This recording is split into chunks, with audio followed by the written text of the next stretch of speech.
Hey, what's up, everybody? This is Gary Holt from Exodus and formerly from Slayer, and you're listening to The Razor's Edge.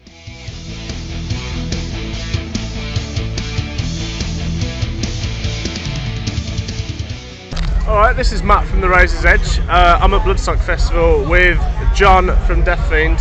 How are you today? Good, a little bit tired because it was quite a big day yesterday with us playing, and it seemed to take up most of the day, you know, kind of shifting things around, but the staff were really helpful and they got us to the stage, and we had a really good gig as well. No, you had a good turnout, to be fair. Are you camping the whole weekend? No, I'm only 45 minutes away, so I've kind of been driving back lately and freshening up before, so I'm doing a bit of work today as well. But yeah, it was a fantastic day, and you know, Deathfiend's a fairly fresh project from me, even though I've done quite a lot of projects over the years. It's very old school death metal, it's very kind of dirty and crusty, and I wouldn't say technical, it's dirgy. There's elements of psychedelics in there as well and things like that, and lots of Celtic frost and hellhammer worship with bendy strings and chuggy riffs and things like that. So, you know, you must be looking forward to the Trips concert later on then. That's it. I mean, you know, Deathfiend, the name of the band, is the name of the first Hellhammer demo. Right, okay. And when they couldn't play, you know, they were really kind of rough around the edges, so that's why I named the band Deathfiend, is because that's where Hellhammer and Celtic Frost started out, when they couldn't even play, and then from that turned into the bands that we love, you know. I hear that, yeah. So that was kind of the idea behind it, and we've got a nice little band together. We're a three-piece. We've got Rick on bass, Andrea, who's from Italy originally, and then myself.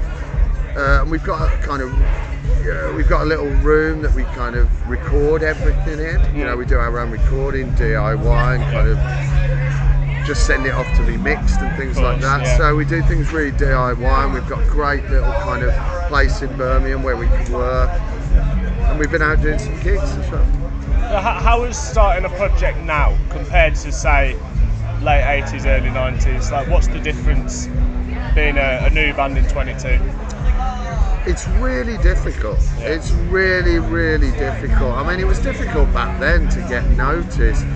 When I was in Doom years ago, it was John Peel that really brought that music out, and brought bands like Napalm Death and Bolt Thrower out into the mainstream. Just having that one champion on Radio 1 helps lots of people get into it. But also the underground then was based on things like tape trading and word of mouth, and people, a very small amount of magazines as well, things like Metal Forces and obviously Kerrang and things like that. But it was a different time, and I think since the internet, it's become, music has been devalued. I think there's too much choice for people as well, and I think it's very difficult to make a project work and push it and get it to the right people, you know. And do you think there's still a place for long form releases for independent bands? Will that, you know, stay as it is, or will it be eventually replaced by the shorter form single and EPs more regularly, do you think? We released something shorter, our album Beyond Life, you know, and we thought to ourselves, I think people's listening habits are probably a little bit shorter, and probably less time given to listening to full albums, but I've always been a full album guy. I've always enjoyed the flow of an album, and I don't think that'll die out, but I think attention spans could get less, and also just over time, I don't know, there seems to be just everything so tech driven these days. Most people seem to be on TikTok rather than listening to music, which is a depressing thought, but you've got to be realistic, you know, with what's happening. And we rely on kind of music fans to come up through the generations. We rely on underground music fans and people who are pushing the envelope, and festivals like Bloodstock and Damnation and all these festivals that, you know, underground festivals that put on bands. We rely on that to keep the scene going, you know, and for me and Deathfiend, I just want to get out there, get some more people. We've got a second album in the pipeline already. We're working on that at the moment. Is that looking to be quite similar to the album you put out a year ago, or are you going to do something a little different? It is different. It's got more atmospheres on it, actually. There's some tracks that have got kind of like more washy synthy atmospheres, and then there's some really fast brutal stuff on there, some more Celtic Frost worship. And it sounds epic so far. You know, it's going to be called Dark Rising. It's going to be out next year. So we're working on that at the moment. We've got another couple of gigs. I think we've got a gig in Birmingham and a couple next year. Right. Okay. But yeah, we're good for this year. We've really got out there to lots of people. Bloodstock was fantastic yesterday, and we sold loads of merch as well, which was a good sign. Excellent. And yeah, just watch this space and give us the support. If you like old school, chuggy metal that isn't, you know, influenced by gents and that Meshuggah sound and all that kind of stuff, it's that proper old dirty sound, you know. I like how it's very unpretentious, you know. It's just in your face, angry, you know, dirty death metal, and you can't go wrong with it. You know, and I'm looking forward to Meshuggah later on, but equally, like, it's good to have new bands still doing that kind of thing. You know? Because I'm not against bands playing in that style, but I get sent so much of it myself, music that's techy or you know, about the precision, and I actually like the opposite of that. I know it sounds weird, but I like bands that are sloppy. I like things that have got mistakes in them. I like demos. I like things that are weird sounding and a little bit odd.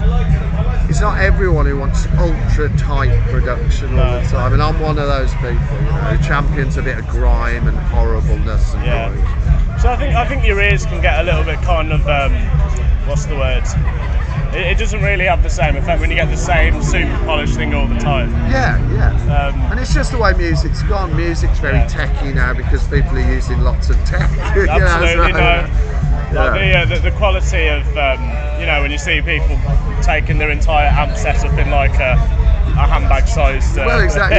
Playing along. It's amazing, isn't it? Playing along to kind of computers, really, which again I really think is a great thing. And I might do it myself at some stage, but I also like a kind of rawness, and I think that comes from being in the punk and hardcore scene. I think the one band I saw use a backing track really well was Sepultura about 8 months ago in Wolverhampton maybe, and it was still quite raw and frantic when they were doing the super fast stuff, but when they put in a little atmospheric background tape or an extra guitar layer, and I was like, okay, this works. This kind of is the best of both worlds. So I was very impressed by the way they were using it. But then sometimes you hear some bands where there's like 3 layers of vocal harmonies and more guitar sounds, and it doesn't feel as live to me. And also they don't speed up or slow down. They just play to the same tempos every night. You know, with our set, sometimes it's fast as hell. Sometimes it can be a bit slower. Sometimes we'll change the ending to a song and just have it.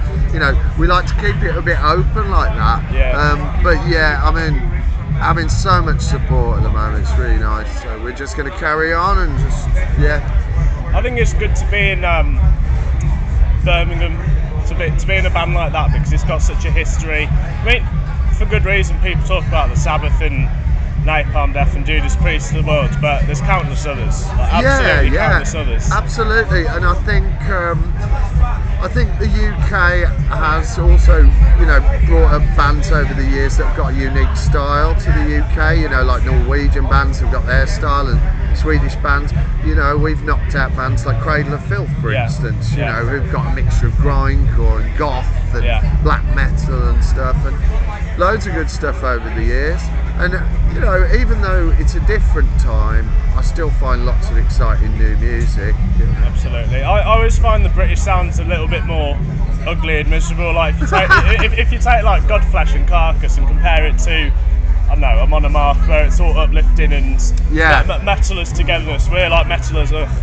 So that's how I see the UK sound. There's that kind of dark element of being trapped on an island. You know, how metal was an industrial accident from the late 60s essentially, and now we've got a whole festival dedicated to it. So funny how it happens, I guess. But yeah, I mean, it's. I don't know how long I'll be playing music. I'm 53 now. I've done loads of projects, hardcore stuff, noise stuff, doom. Over the years, toured lots of different countries and stayed in squats, and I've been to Japan to play and things like that. So I've had a really good time with music. But you never know how long you've got, or whether your back's gonna be, you're gonna be able to do it. So for this band, I wanted to kind of do some of the things that I've never been able to do, or a checklist of things, and one of those things was being influenced by things like Celtic Frost, where he had, when I was really young, I used to listen to Celtic Frost, and those were the first chuggy riffs that I learnt on the guitar, and that simplistic sound but really heavy and stuff. So yeah, to be able to do a band that references that but also has like elements of Sepultura in there and elements of Entombed and things like that in there as well. It's a lot of fun. No, absolutely. Well, I imagine you get sent a lot of tapes as a DJ, but we've got 4 stages of talent on. Who else on the other stages are you hoping to check out over the course of your time here? I always like to just wander about and check out a few bands that I haven't seen before. Like I just saw a band called The Grey, who were really entertaining. They had kind of synths and lots of soundscapes going on. I like a bit of kind of just chugginess as well, so I'll be watching some of the kind of hardcore bands like Knocked Loose and things like that as well.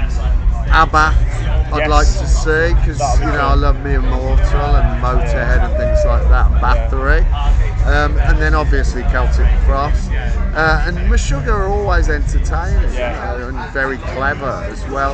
Loads of good stuff tomorrow. You've got Sepultura as well, which we were talking about. KK's Priest have filled in. I was going to say KK's Priest actually. They filled in for Halloween, but they're gonna be good as well. Absolutely. And there's things like Zeal and Ardor I'd like to see as well. They got moved from the Saturday to the Sunday, I think. But stuff like that's really interesting, where they're kind of playing with different styles. So yeah, I'm going to be mooching around Bloodstock all weekend. Did you catch any of Vern earlier? Yeah, thought it was good. Excellent, I thought. Yeah. I've always been big on the sort of proggy sludgy sound, like your Mastodons and Gajiras of the world, so I get on with what they do a lot. Yeah, I thought it was a bit Mastodon and kind of meets black metal and stuff. And I liked the more extreme influences that you wouldn't get in those two, perhaps. Yeah, they're excellent. They're from London as well, aren't they? That's right. It came out of Hang the Bastard, wasn't it? Oh, is it? I think so, yeah, I think so. But they're very cool. Brilliant. Oh. John, thank you for your time. Yeah, good to speak to you, and another good Bloodstock, and just Deathfiend, watch this space.